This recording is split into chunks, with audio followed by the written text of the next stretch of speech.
irmã Ítala, pelo irmão Bené, seu esposo, e por mim. Então eu animo você que é jovem a não enterrar o talento, inclusive a descobrir novos talentos. Grave um videozinho falando sobre Jesus, você vai concorrer a uma literatura abençoada e ainda vai estar anunciando a palavra de Deus, tá? Então você, obreiro que me escuta, me ajude, nos ajude, incentivando os jovens da sua igreja, da sua congregação a participar deste desafio. Sem mais delongas, o dom de interpretação de línguas que me foi confiado ministrar nesta manhã é a habilidade que o Espírito Santo concede ao portador deste dom para que ele não somente compreenda, mas ele também traduza, ele interprete, melhor dizendo, a mensagem que foi falada por alguém em línguas. Perceba, portanto, que o dom de interpretação de línguas, ele pode ser também concedido a uma pessoa que tem o dom de variedade de línguas, ou seja, Deus pode utilizar uma pessoa para estar falando em línguas, e essa mesma pessoa também pode ter recebido o dom de interpretação de línguas para interpretá-las na sequência. Ou Deus pode utilizar uma outra pessoa que recebeu o dom de interpretação de línguas para interpretar as línguas que alguém está falando. Então Deus, na sua soberania, entendeu que certas orações, louvor, adoração, profecia, que alguém faz no seu particular em línguas, devem ser transmitidas de forma inteligível, compreensível para toda a igreja.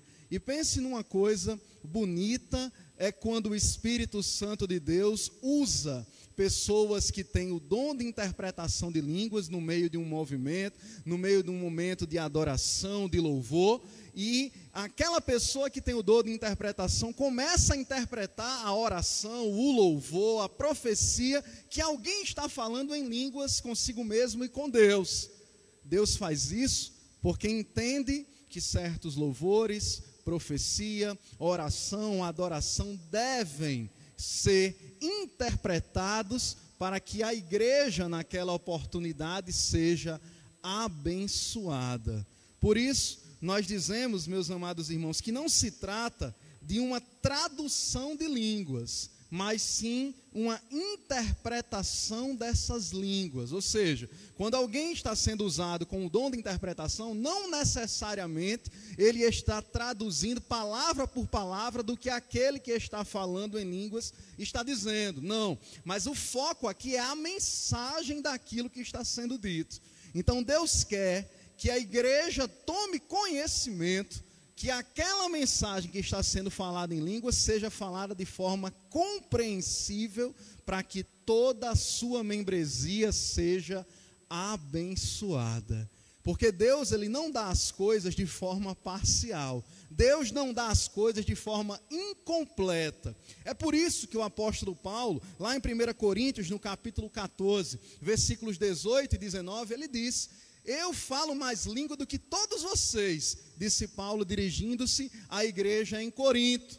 Mas eu prefiro falar 5 palavras que sejam na minha linguagem, ou na linguagem que vocês compreendam, do que 10.000 palavras ou frases em uma linguagem que vocês não compreendam. Então o apóstolo Paulo estava ensinando a importância de nós sermos claros naquilo que nós falamos. Em se tratando dos dons, o dom da interpretação de línguas veio para complementar o dom de variedade de línguas. E aí, quando alguém tem o dom de falar em línguas e também o dom de interpretá-las, quando ele está interpretando as próprias línguas que ele fala, assemelha-se muito com o dom de profecia. Fica muito parecido. Mas quero deixar claro, já entrando aqui no tópico 2, que interpretação de línguas é uma coisa e profecia é outra coisa. Interpretação de línguas é um dom, profecia é um outro dom. Se o pastor Arthur estivesse continuando ministrando esse ponto, ele ia dizer: uma coisa é uma coisa, outra coisa é outra coisa, tá bom? Ia ficar claro que são duas coisas completamente diferentes. E uma das principais diferenças entre interpretação de línguas e a profecia é porque a interpretação de línguas normalmente precisa de uma segunda pessoa para poder interpretar as línguas de alguém que está falando. Já a profecia não. Deus usa aquela pessoa e aquela pessoa já numa linguagem compreensível dá a profecia, entrega a mensagem, de modo que a igreja é exortada, consolada e edificada. Então, profecia é uma coisa, interpretação é outra coisa, são dons diferentes. Qual é a finalidade do dom de interpretação de línguas? Assim como os demais dons, o propósito é a edificação. Pastor Arthur deixou bem claro que o dom de variedade de línguas, ele é um dom extremamente interessante no propósito principal de edificar quem fala. A pessoa que fala é quem está sendo edificada. Mas Deus deixa-nos claro através da sua palavra que o dom de interpretação de línguas tem o propósito não somente da edificação pessoal, mas o principal propósito é a edificação coletiva. Pense no momento glorioso, é quando Deus usa alguém desta forma, né? Já tive a oportunidade de participar de alguns momentos assim que foram para mim inesquecíveis, uma coisa linda. Uma pessoa no culto falando em línguas, outra pessoa Deus levantou para interpretá-las e toda a congregação na oportunidade foi abençoada. Por isso que a orientação do apóstolo Paulo é: quem tem o dom de variedade de línguas ou o dom de falar em línguas, ore pedindo a Deus também que conceda a capacidade de interpretá-las, porque assim a igreja como um todo vai ser abençoada. E aí um dos princípios que eu tiro com base no que nós estamos falando, dessa simplificação das coisas ou interpretação das coisas, é que isso serve para tudo da nossa vida enquanto crente. O nosso Senhor Jesus, ele é simples. Nós devemos ser simples como as pombas, ensina-nos a palavra do Senhor. Vivemos num mundo onde as pessoas complicam as coisas demais, querem falar numa linguagem difícil, querem falar com palavras difíceis, querem parecer inteligentes, citam inúmeros autores, mas o Senhor Jesus nos ensina a sermos simples. Você quer cantar um louvor? Cante um louvor de forma que os seus ouvintes compreendam a mensagem que está sendo cantada. Você quer pregar a palavra? Pregue na simplicidade que há no nome do Senhor Jesus. Não precisa enrolar a língua para falar difícil, porque de nada adianta falar muito difícil e não ser compreendido. É melhor você falar poucas palavras, mas que todo mundo entenda, do que passar 40, 50 minutos cantando, pregando ou fazendo qualquer outra coisa que use voz e que ninguém entenda metade do que você disse. Então a gente aprende com isso que é muito importante nós termos esse zelo pela simplicidade das coisas, da verdadeira compreensão da mensagem que está sendo pregada, cantada, apresentada. E aí, meus amados irmãos, perceba que não é de hoje, mas desde a época da igreja primitiva, a igreja de Corinto já foi falado aqui muito claramente, que era uma igreja que tinha muitos problemas, né? Existia na igreja de Corinto, assim como existe na igreja hoje em dia, pessoas que gostam de aparecer, pessoas que gostam de estar em evidência, pessoas que gostam de fingir o que não são, falar o que não receberam e dizer o que Deus não disse. Eu acho que essas pessoas ou são corajosas demais, mas eu prefiro chamá-las de tolas, porque esse tipo de coragem eu não quero para mim. Dizer uma coisa que Deus não disse, falar uma coisa que Deus não mandou, abrir a boca e dizer assim diz o Senhor, sem o Senhor ter dito, isso é perigosíssimo, porque você leva pessoas ao erro e você mesmo está se enganando.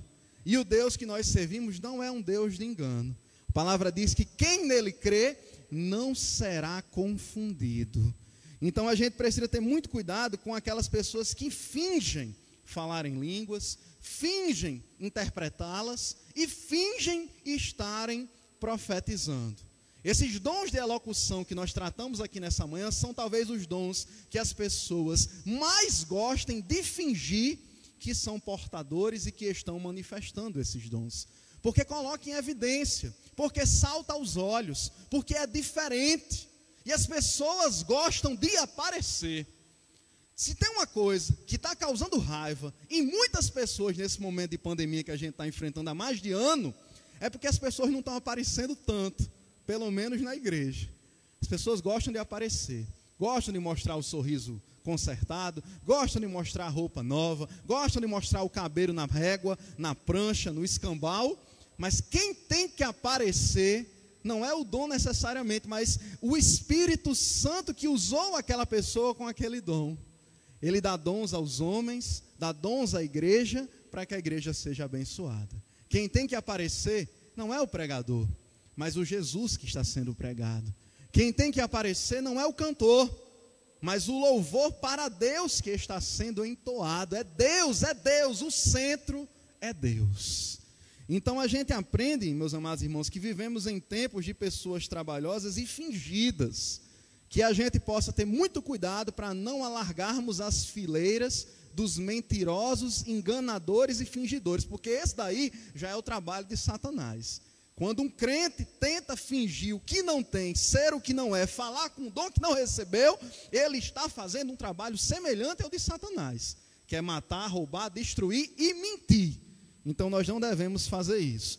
Como tinham muitos problemas na igreja de Corinto, Paulo, ele tratou sobre essa questão da ordem e da decência na manifestação dos dons.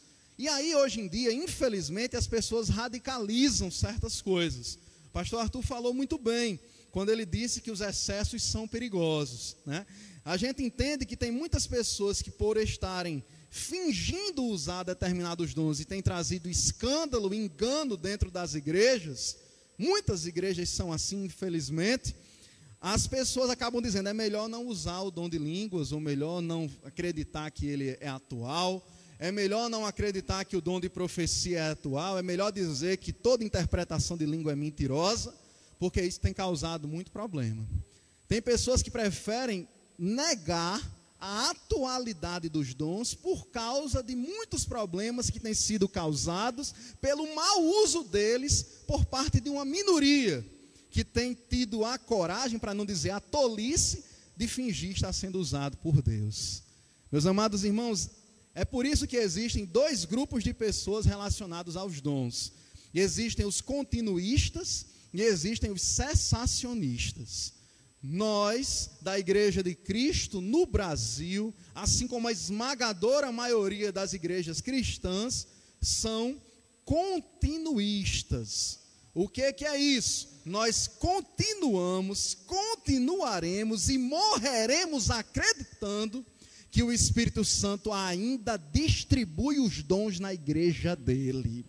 Nós continuamos crendo que os dons são atuais, são para hoje, todos eles, assim o Espírito Santo queira conceder ao povo da igreja para aquilo que for útil, diz a palavra do Senhor.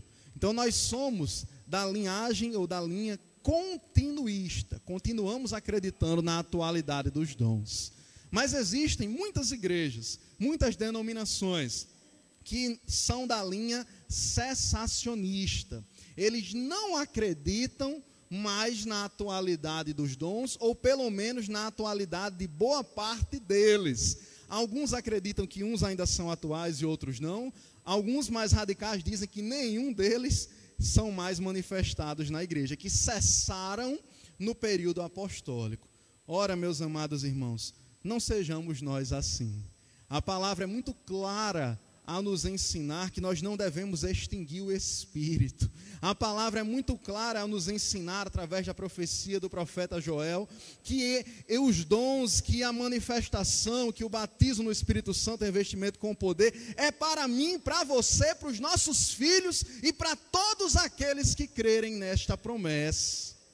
Nós somos pentecostais porque cremos que a profecia de Joel, ela não se limitou ao período apostólico. Nós cremos que hoje, se a gente orar e buscar e se humilhar, o Senhor nosso Deus restaura a nossa terra e Ele nos concede dons para a glória do nome dEle. Então, proibir o falar, ou o interpretar, ou o profetizar em línguas, é uma medida extremamente radical daqueles que não querem resolver certos problemas. Irmãos, na igreja problema sempre vai ter. Sabe por quê? Porque sempre tem gente. O problema da igreja não tem nada a ver com o Espírito Santo. O problema não está no Espírito Santo, não está no nosso Deus. O problema somos nós. somos eu e você. Então, algumas igrejas, para não terem que lidar com os excessos ou com a falta, preferem dizer, os dons não existem mais. Não são mais atuais. Se você fala em língua, isso não é de Deus. Se você profetiza, isso não é de Deus. Se você interpreta, isso não é de Deus. Eles preferem negar a atualidade dos dons. Nós não cremos assim. Se temos um problema no nosso meio, devemos tratá-lo conforme a orientação da palavra. Perceba que o apóstolo Paulo, ele não deixou de usar os dons, mas ele também não deixou de corrigir o mau uso desses dons. Ele ensinou que tudo deveria ser feito com ordem e com decência. Já imaginou se todo mundo falar em língua ao mesmo tempo? Já imaginou se todo mundo profetizar ao mesmo tempo? Ou se todo mundo interpretasse ao mesmo tempo? O Senhor nos orienta a termos ordem nas coisas que fazemos. As coisas de Deus não é para ser feitas de qualquer maneira. Então, proibir o falar, o interpretar, não é a solução. Então, que fique claro, o dom de interpretação de línguas veio para completar o ensino que o Senhor nos deixou acerca da atualidade dos dons e da importância de que a mensagem seja compreensível e que seja transmitida para toda a igreja, assim o Espírito Santo queira transmiti-la na oportunidade. Às vezes o Espírito Santo quer que a pessoa somente fale em línguas, para que ela seja edificada em seu particular. Às vezes o Espírito Santo quer que aquela oração feita em particular seja interpretada de forma compreensível, para que toda a igreja seja edificada. Bendito seja o Espírito Santo de Deus, que dá dons aos homens, que dá dons à igreja, que vai continuar dando dons, não porque mereçamos, mas por graça, por misericórdia e porque nós necessitamos. E então é muito claro dizer que é diferente a questão da interpretação e da profecia. Elas só se equiparam quando aquele que está interpretando as línguas está interpretando as línguas, uma profecia que estava sendo falada em línguas. E aí eles ficam muito parecidos. Mas que fique claro que são duas coisas diferentes. Meus amados irmãos, é isso. Que o Senhor Jesus continue nos ensinando com a sua palavra. Não deixe de compreender os ensinos bíblicos todo santo dia meditando nas Escrituras. Se você vem ao templo, compreenda que esse é um momento valioso. Se você não pôde vir, nos acompanha de casa. Deus abençoe também a tua casa. Saiba que a escola bíblica dominical vai ser sempre a melhor escola do mundo. Porque é uma escola onde há ensino e aprendizagem. O que é ensinado é o melhor que pode ser, que é a Bíblia. E acontece nos domingos, que é o momento onde as igrejas cristãs, em sua esmagadora maioria, separaram para dedicar ao Senhor. É gratuita, tem uma classe para você e Deus quer te ensinar. Se você é um crente que não tem mais nada para aprender, eu queria lhe conhecer, porque eu vou ser um daqueles que sempre tem o que aprender, porque o Espírito Santo sempre tem o que nos ensinar. Amém.